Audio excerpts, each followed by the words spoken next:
தேங்காய் பாறை மீன் குழம்பு வைக்க போகிறேன். அதுக்கு ஒரு 6 ஸ்பூன் எண்ணெய் ஊற்றிக்கிறேன்.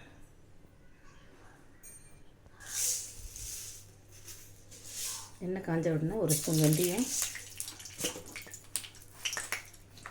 1 ஸ்பூன் கடுகு,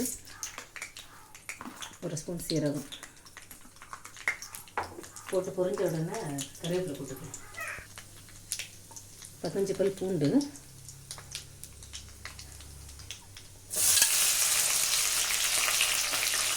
3 பச்சை மிளகாய், கொஞ்சம் கருவேப்பிலை, கொஞ்சம் கொத்தமல்லி.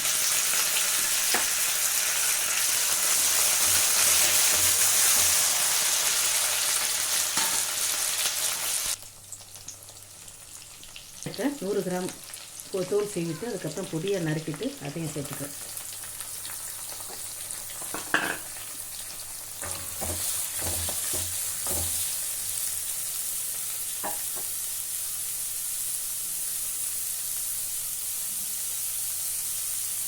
வதங்கிருச்சு.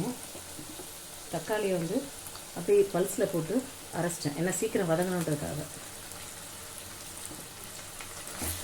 அதையும் போட்டு வதக்கிறேன்.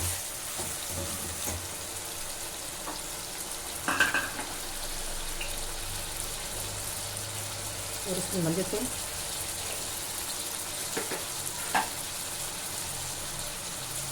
ஒன்றரை ஸ்பூன் தனியாத்தூள், மிளகாத்தூள் 3 ஸ்பூன்,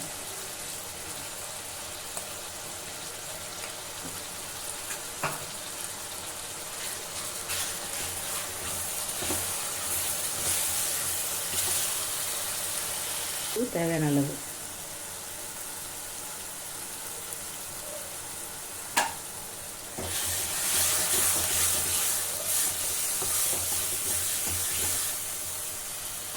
நல்ல வெங்காயம் தக்காளிலாம் வதங்கிருச்சு. லெமன் சைஸோட கொஞ்சம் பெருசாக புளி எடுத்து அது நல்லா கரைச்சி வடிகட்டி அதையும் ஊற்றிக்கிறேன்.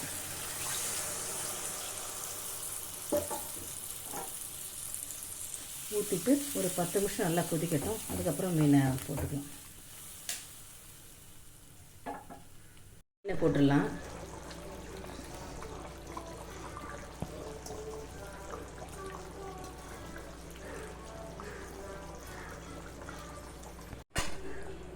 மீன் ஒரு 5 நிமிஷம் கொதிச்ச உடனே அதை ஆஃப் பண்ணிடுவோம். ஆஃப் பண்ணிட்டு சர்வ் பண்ணுங்கள். இது ரொம்ப நல்லாயிருக்கும், டேஸ்ட்டாகவும் இருக்குது தேங்காய் பாறை மீன் குழம்பு.